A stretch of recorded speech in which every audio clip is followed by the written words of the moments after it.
আবার তারা বলতেছে এটা শর্ট সার্কিট একসাথে দুই জায়গায়। So this is a double standard. এখনো যে সমস্ত নতুন দল হচ্ছে এটার পিছনে এনএসআই সাপোর্টিং। আসসালামু আলাইকুম। আমি কাজে আছি, তাই গাড়ি থেকেই লাইভটা করছি। আমি দেখলাম যে আমি এনএসআই এর বর্তমান যে প্রধান আছেন মেজর জেনারেল সারওয়ার ফরিদ, তাকে নিয়ে একটা পোস্ট দিয়েছি, যেটার পিছনে অনেকেই মনে করতে পারেন যে গ্রাফিতি ডিলিট মানে হোয়াইট ওয়াশ করে দেওয়া, এটার পিছনে যে কন্ট্রোভার্সিটা শুরু হয়েছে। কন্ট্রোভার্সি বলবো না, কারণ বিশ্ববিদ্যালয় কর্তৃপক্ষ মানে এখন যে স্টেটমেন্টটা দিয়েছেন যে একটা প্রেশারের কারণে ডিজিএফআই এর এনএসআই এর একজন অফিসারের নাম বলেছেন, এটা অ্যাকচুয়ালি কনভিন্স না। আমাদেরকে কনভিন্স করে এই সহজে দেশের মানুষকে কনভিন্স করা যাবে না যে উনি ভুলে একজনের নাম বলেছেন। এটা ক্লিয়ার যে এনএসআই এটার পিছনে। বাট আমি যে মেজর সারওয়ার ফরিদের এগেইনস্টে যে পোস্টটা দিয়েছি যে still they are control by Awami League, এটার পিছনে এইটা না। এর মেইন কারণ হচ্ছে আমার কাছে, এবং যারা প্রতিটা ডিস্ট্রিক্ট লেভেলে আপনারা জানেন এনএসআই একজন কর্মী থাকে, এবং দে আর কোঅর্ডিনেটিং সাম মুভমেন্ট।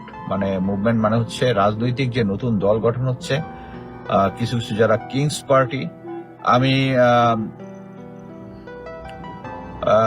সবার নাম নিব কিনা, একটা হচ্ছে জুনায়েদ সাকি, ভিপি নূর, আরেকজনের নামটা আমি এখন নিব না, কারণ ওই ব্যাপারটা আমাকে ডাবল চেক আপ করতে হবে। এই দুটা নাম এরা যে দল করতেছে, প্লাস হচ্ছে অন্যান্য যে সমস্ত নতুন দল হচ্ছে, এটার পিছনে এনএসআই সাপোর্টিং। আমার কথা হচ্ছে এটা কনফার্ম হইতে হবে যে NSI is suppose to run by প্রধান উপদেষ্টা। এখন প্রেজেন্ট সিচুয়েশন, প্রধান উপদেষ্টা কি চাচ্ছে যে তার গোয়েন্দা সংস্থা, যাদের চার্টার অফ ডিউটি হচ্ছে প্রতিবেশী সম্বন্ধে এবং কাউন্টার ইন্টেলিজেন্স করা, তিনি কি চাচ্ছেন যে রাজনৈতিক দল কোনটা হবে, কাকে এনে কোন দলে জয়েন করাইতে হবে, এটা নিয়ে এনএসআই মাথা ঘামাক? This is not job NSI, এবং এনএসআই ইজ ডুইং ইট। এখন জেনারেল ফরিদ যদি বলে যে আমি এটা করতেছি না, তাহলে আমি বলবো হচ্ছে যে তার বাহিনীর উপরে তার ফুল কন্ট্রোল নেই। যারা রাজনীতিতে জড়িয়ে আছেন তারা এটা বুঝতে পারবেন যে লোকাল যে এনএসআই এর প্রতিটা ডিস্ট্রিক্টে যারা আছে, আমি অ্যাটলিস্ট দুইটা ডিস্ট্রিক্টের পুলিশ এবং যারা রাজনৈতিক কর্মী তাদের মাধ্যমে কনফার্ম করেছি জিনিসটা।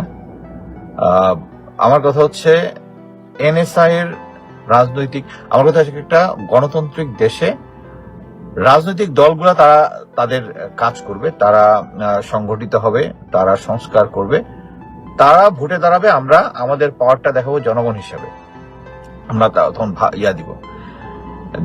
জেনারেল ফরিদ একজন খুব ভালো মানুষ, এটা অ্যাকচুয়ালি সে কোনো কিছুর সাথে সার্টিফিকেট দেওয়ার জন্য যথেষ্ট না। এর আগে একজন ডিজি ছিলেন, আমি এর নাম বলতে চাচ্ছি না এখন আর। আমাকে ফোন করলো সে, প্লাস আমিও কথা বলছি, আমার ফ্যামিলির সাথে তার ফ্যামিলির আন্ডারস্ট্যান্ডিং আছে। বলছে স্যার, আমি তো জাস্ট শেখ হাসিনার এই যে ঘটনাগুলো হচ্ছে আমি খবর দিতাম এবং রুটিন রিপোর্ট দিতাম।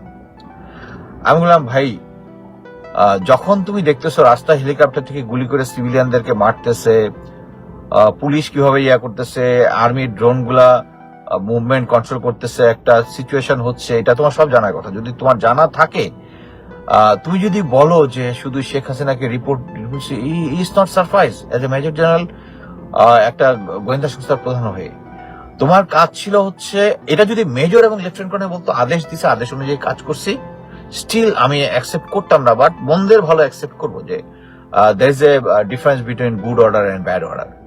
তুমি তখন ওই জিনিসটা করছো, বাট আমি ওই অফিসারের সাথে আমার এক্সট্রিম ভালো খাতির, এখনো আমি বলবো খাতির আছে, বাট আমি ওটাতে তাকে করি নাই যে I didn't support his role during that time, because সে একজন গোয়েন্দা সংস্থার প্রধান হিসেবে সে করতে পারে না।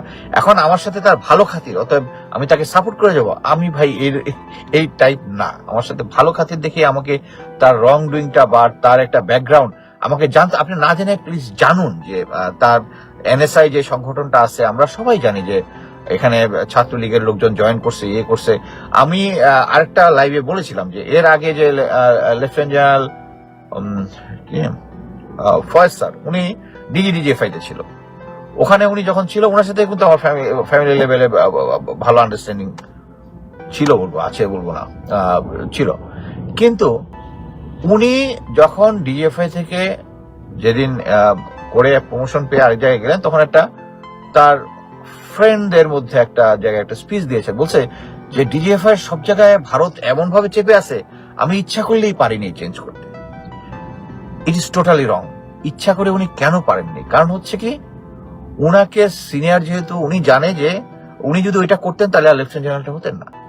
এবং এটাকে জেনারেল ওয়াকার উনাকে ওখানে প্লেস করেছেন। তারপরে আপনারা জেনে অবাক হবেন, আমি এটা আগেও কয়েকবার বলেছি, গুম খুন কমিশন থেকে কনফার্মেশন নিতে পারেন। সেটা হচ্ছে ওখানে আয়নাঘর যে ছিল, এটা সম্বন্ধে অনেকে স্টেটমেন্ট দিয়ে দিছে, কিন্তু আয়নাঘরের যত ডকুমেন্ট আছে, ওখানে যে লোকজনকে খাবার খাওয়াইতো, কারা কারা ডিউটিতে ছিল, যে ডাক্তার এসে চেক করতো, আর এদের যে আছে ডকুমেন্টেশন, সব আইদার পোড়ায় ফেলছে নাহলে সরাই ফেলছে।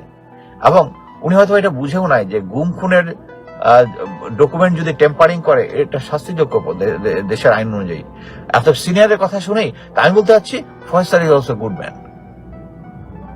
এর আগের যে ছিল সেও একজন good man, but good man under pressure, how much he can work, that matters. Under pressure, এখন তার চার্টার অফ ডিউটির বাইরে যদি কাজ করে, সে যদি ছাত্রলীগের পান্ডাগুলাকে কন্ট্রোল করতে না পারে, এখন অনেকেই বলতেছেন না, অ্যাকচুয়ালি এনএসআই ফোন করে নাই। This is wrong. আপনাকে বুঝতে হবে যে হয়তো I am the man very difficult to control. আমাকে বিভিন্ন লোকজন কন্ট্রোল করার চেষ্টা করছে, ইভেন আমাকে অফার দিচ্ছে আমাকে বেতন দিয়ে আমি ফুল টাইম শুধু করবো। তাহলে তো স্যার আপনার কথা মতো আমাকে চলতে হবে। I don't do that. আমি ফ্রিল্যান্সিং করি না, ইটস মাই পার্ট টাইম। আমি দেশের জন্য যেটা করি, এটা আমার স্পেয়ার টাইম থেকে করি।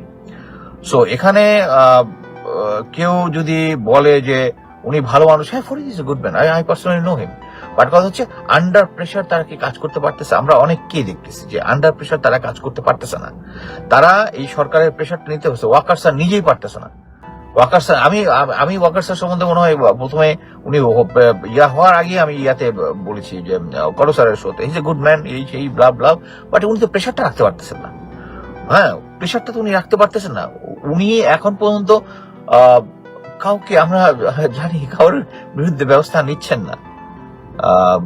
আমি আজকে দেখলাম জুলকারনাইন স্যার একটা দিছে, আমাকে মানসিক স্বাস্থ্যের জন্য দোয়া করছে। সবাই আমিন বললেন, যাতে আমার যদি আসলে কোনো সমস্যা থাকে হয়ে যায়। বাট জিনিস হচ্ছে কি, আমি ওর সম্বন্ধে কিছু বলবো না, because he is a son of A military officer. আমাদের মিলিটারি সাথে জড়িত যারা আছে তাদের সম্বন্ধে আমাদের মনে করছে আমাদের ভাতিজ আসে। এনিওয়ে, সে যেটা হয়তো বিশ্বাস করে ওইটাই করেছে, বা এটার পিছনে অন্য কিছু আছে কিনা আমি জানি না। আমি এই ধরনের ডেরিভেটিভ কমান্ড করা মিলিটারি ফ্যামিলির মধ্যে is not good. Anyway, but কথা হচ্ছে আপনারা বিভ্রান্ত হতে পারেন। হ্যাঁ, অনেকেই লিখছে যে ওখানে দেখলাম যে ভেরি কনফিউজ হতে পারেন, কিন্তু কথা হচ্ছে আপনার গ্রাউন্ডে যেটা হচ্ছে ওইটার দিকে বেশি নজর দেন। গ্রাউন্ডে যেটা হচ্ছে, আমি মিলিটারি হিসাবে আপনি বলতে পারেন যে অনেকে আছে যে আমি মিলিটারিকে ডিগ্রেড করতেছি। ভাই, এইটা 15-20 বছর আগের মিলিটারি না। এখন আমাদের মিলিটারি সরাসরি গুমের সাথে জড়িত, খুনের সাথে জড়িত, কি বলে, ইলেকশন টেম্পারিং এর সাথে জড়িত। এবং এরা আমাদের মধ্যে, এদেরকে সবাই যে খারাপ লোক তা না, এই ভালো লোকরাও এগুলোর সাথে জড়িত হয়েছে। এবং আমরা যদি এখন সে আমার সাথে ভালো খাতির, আমার সাথে খুব ভালো রিলেশন, সো আমি তাকে সাপোর্ট করবো, আমি এই পার্টির মধ্যে না, এই পার্টির মধ্যে না। আমি মনে করি যে আমি যদি দেশকে ভালোবাসি, আমি যদি আর্মিকে ভালোবাসি, আমার আর্মিকে শুদ্ধ করতে হবে। আর শুদ্ধ কিভাবে করতে হবে?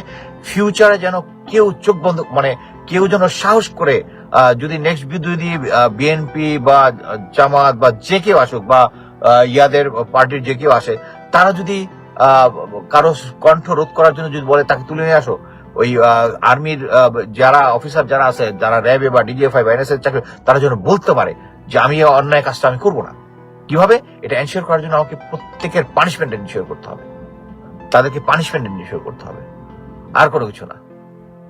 সো আমি বিশ্বাস করি যে এনএসআই ডিজি আমাকে কয়েকজন ফোন করেছিল, আমিও ফোন করেছিলাম যে ভাই তুমি যে কমেন্টটা লিখছো are you aware of it, তুমি যে এইগুলো জানো, বলে যে কোনো কিছু জানো, please talk to your friend, talk to your senior আর জুনিয়র অ্যান্ড আস্ক হিম যে এই জিনিসটা হয়েছে কিনা, then you just counter my argument.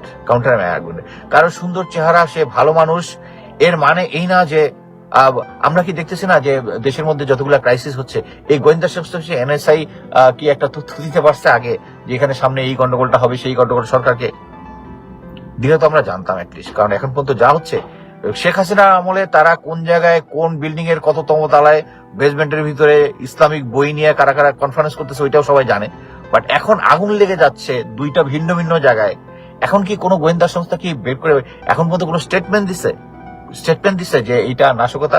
উল্টা এক জেসিও যে সেখানে ছিল নেভির, সে যখন এটা নাশকতা মানে উদ্দেশ্য প্রণোদিত বলছে, তার নিয়ে আইএসপি একটা স্টেটমেন্ট দিচ্ছে, তার ব্যক্তিগত আবার তারা বলতেছে এটা শর্ট সার্কিট একসাথে দুই জায়গায়। So this is a double standard. এখন ওই ফরিদ ওখানে বসে থেকে যদি এগুলা কাউন্টার না করে, আর উনি যেহেতু ভালো মানুষ উই আই এগ্রি, অতএব সে আমি counter programme is not that. আপনাকে তাকে কাজ দিয়ে বুঝাইতে হবে যে he is not part of it. এই যে তার ভিতরে যে আইদার সে যদি বলে জানে না, তাহলে হচ্ছে তার যে সংস্থার উপর তার কোনো কন্ট্রোল নেই। ধন্যবাদ।